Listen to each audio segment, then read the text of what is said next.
Welcome to the Impel Forward podcast. I'm John McCann. I'm here with the founder of the Impel Forward movement, Mr. Leon Hines. Brother, what's good? What up, what up, what up? Look, man, we here at the holiday season, and I'm going to ask you off the rip, knowing that you spent some time incarcerated, do you remember your last Christmas behind bars? Nah, I don't remember my last Christmas. I know it was 1998. I do remember that. But really, I can't remember. Probably some people came in. I don't remember getting all the packages that like I got early on in the years. Yeah. You know, in my incarceration. But probably really, I probably didn't want them right that time. It was old, getting old. What? You didn't want the stuff people were sending you? I mean, yeah, but I don't think I got as much, and it wasn't as. I don't know. I guess you got used to it, whatever. Yeah. So I didn't need as much. I'm curious, man. Your last Christmas incarcerated, did you know that would be your last? No, I didn't know it. I didn't. I did not know it would be my last. All right. Yeah. And even then, you still have no strong recollections about it was a great Christmas, we ate this, we did that? I don't. I remember all the other ones because it was fresh. I was getting all this food and I was sharing it with people who didn't have food. Because my family, man, they sent me a lot of food. So, and I just spread it out, spread the love. But, You mentioned receiving packages. Who were some of the folks that were hitting you up while you were incarcerated? My aunts, my mothers, mainly my aunts, my mothers, my grandmother, uncles, they were sending me stuff, writing me, Merry Christmas. And I know we talked in the past, man, about your grandma being a major influence on Right. you. In what way? Oh yeah, Mama, she played a great impact. She's What'd you call her? my grandma. Yeah. Just grandma? No, I just call her grandma. Yeah, Okay. I ain't call her Nana or Mima, all them new terms. I got you. Yeah, but she had an impact on my life. She was a preacher. She still is preaching. She was more like an evangelist, traveler, man. She traveled all over the country just preaching, different states and cities, and she was well known. And I used to go with her a little bit here and there, different places. The last place I remember going with her was in New York, maybe D.C. I don't know. I went there. Now, look, Lee, I know when you used to cut my hair, I mean, you be in the middle of cutting, and Right. you go, stop. So what? So grandma had you on the preaching circuit, and you was a little boy singer? No, not at the time. I sung on the choir and sung as I got older and did a little bit. My whole family, man, we all sing and play instruments. We come from a singing background. My grandmother, my grandfather, he had records out years ago. And But did grandma, did you live in her house? yeah, at one point, so back to where I got kicked out of school my 8th grade year. Then I got kicked out again my 9th grade year. Okay. But my 9th grade year, I also got kicked out of the alternative school. So I had to go live with my grandmother because I couldn't go to no school in Cumberland County. So I went back to Moore County and stayed with my grandmother. And, she spoiled me, lived there for the remainder of the year. I had to finish school at Pinecrest High School. And she spoiled me, Had a whole, pretty much my own kitchen in my room, All right, but I mean, so normally we think about an adult spoiling a kid, that not being good for the kid. But you make it sound like, no, that helped you. I want help me in what kind of way? Or like you needed it. Maybe was your grandma spoiling something different based on like what you were getting at home? Maybe was mom hard? No, I wouldn't say that. She just, she know I needed somewhere to stay and go to school. So, she just took me in. And she, that loving grandma. Okay. She always preached hard and taught us hard. Oftentimes she say now, she reminds me of how I used to be sitting in church just not listening. That's what she says. I really don't remember, but she used to talk. She talked about that often. Let me ask it a better way then, Leon. If your grandmother wasn't in your life, where would you be now?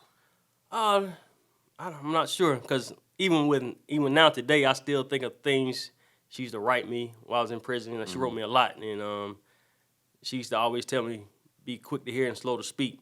That's scripture. Yeah, scripture. Yeah, she tell me that all the time, and even now sometimes somebody might say something to me. Every now and then I have to think before I react or say anything, and that sticks with me all the time. She preaches that a lot. quick to hear, slow to speak. And she also used to tell me winners never quit and quitters never win. She told me that a lot. You know, but she played a big part of my life, even to this day. You know, she's always checking to make sure I'm doing the right things. And, Okay. you know. You know, with those words, you know, what winners never quit, quitters never win, and you know, to see that you've established this barbershop and it's two shops you've established, right? Right. Tobacco Road Barber and Beauty Shop and Impel Barber Studio. Yeah. Were there any times? Because I'm sure it wasn't easy to do that, right? Start a barbershop? Yeah. Oh no, it wasn't easy. I got some help from friends and family. A guy that I used to cut hair with at J&S Barbershop. He gave me some equipment, you know, that he didn't need. Helped me start. I had an uncle who helped me out. I had two uncles that helped me out getting started. You know, no matter what you're doing, you need people, you know, to help you out here and there, you know. So they helped me get started. And after I went to barber school in 2002. Got out in 2003. Okay. You know, and worked at J&S for 5 years. And that's after that 5 years, I built on my clientele. Man, it's time. When I used to go in there, I ain't having no clientele. You know, first early, I don't know how long it lasted, but no matter what, I knew I was gonna cut hair. I knew it was gonna be my career. And I knew I was gonna make it. So I go in there. The owner, John Scott, and he'll get in there early on Saturdays. Even though I ain't have any customers, I go in there early too with him and just sit there. Sometimes I'll be asleep. See, that had to be humbling, man, because obviously I know you as a very skilled barber now. At the time, nobody knew who Leon Hines was, and he had these gifted hands. And so how humbling was that to sit there while Mr. Scott is in there doing his thing, and you just like I'm over here, anybody need a cut? It didn't bother me because I knew what it took. You know, I grew up in a barbershop. My step pops, who to this day, he texts or calls me and checks on me. Every morning he's texting me, I love you, or what you doing. You know, he'll text me anything. Wow, every morning you get that? Just about every morning. That's nice, man. Yeah, just about every morning, you know. And either with my biological father, like I said I said it before, that he, both of them text me out the blue, tell me, I love you, proud of what you're doing. That's good. You know, that keeps me going too. But yeah, my step pops, he the one that really got me interested in barbering. You know, I grew up in it. Like I said, been in the barbershop all the time, and he used to try to talk to me about cutting hair and doing this and that. But at the time, I was just running, you know, just being a kid, doing everything, you know. So I mean, you know, when you were in there sitting in Mr. Scotton's shop, you didn't have your clientele built up, Right. Did you consciously think about what grandmama told you about winners never quitting, or was it something that was just kind of in the back of your mind somewhere? Yeah, just kind of in the back of my mind. You know, she talked about it all the time. Always wrote me. You know, sometimes I would go back and look at her letters. Even now, you know, she don't know, or my mama don't know. I still I do that. You know, I got letters I might go and read here and there. Yeah. But here's why I got to push on you, Lee, man, because like I would say it's easy for you to sit in this chair right now. Right. After you got all this and say, see, this is how you do it. Right. But man, there's somebody listening to this who is struggling, man.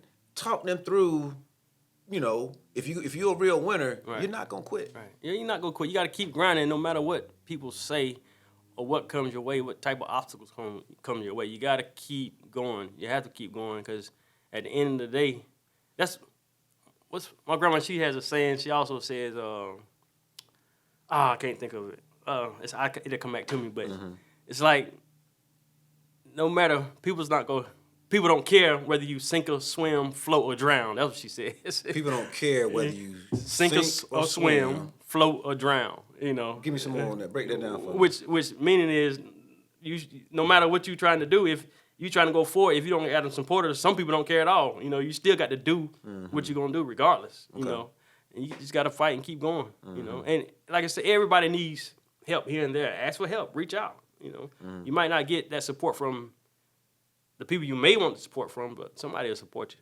You know, I know a lot of times when we see people doing podcasts like this one, and the person watching it is like, would say, man, Leon is successful. He's got it all made. He ain't got no problem. Nah. Is that what it is? No, sir. Talk to us. That's what I'm trying.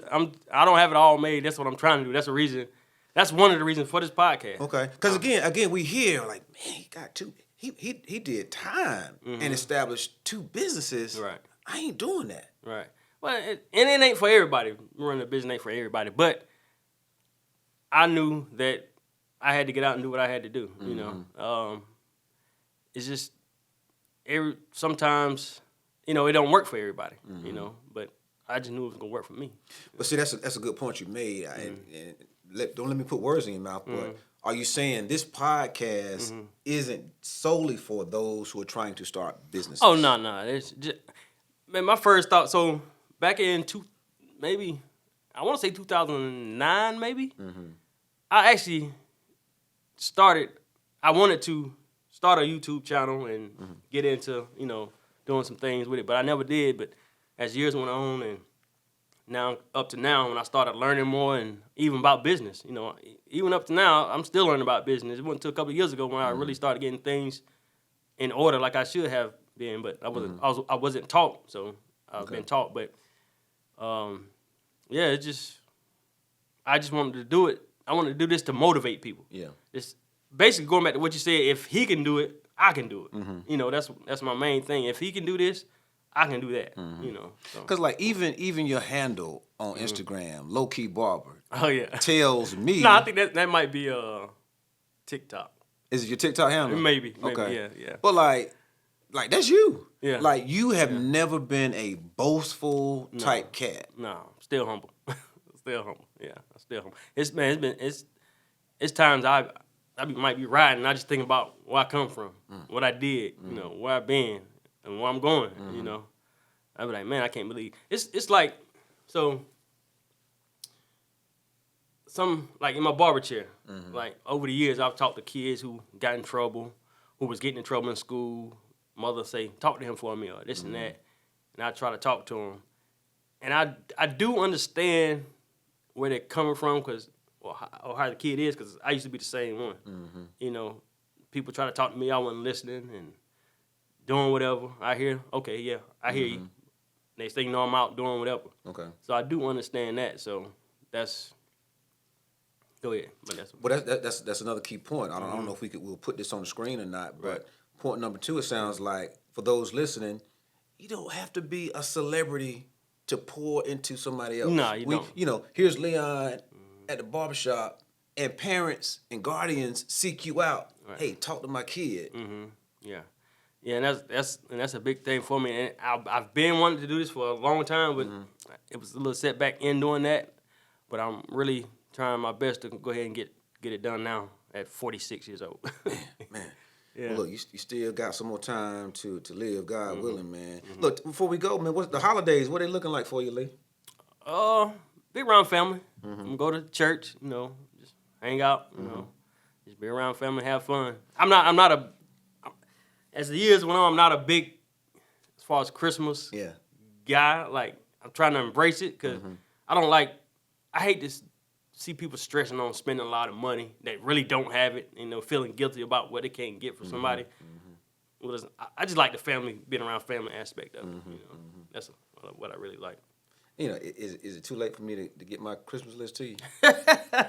No, it ain't too late. Right, you got it. All right. Well, look, till next time, bro. All right. Thank you for tapping in to the Impel Forward podcast. That was my story. Tune in to the next time where I'll bring you another guest who has also impelled forward.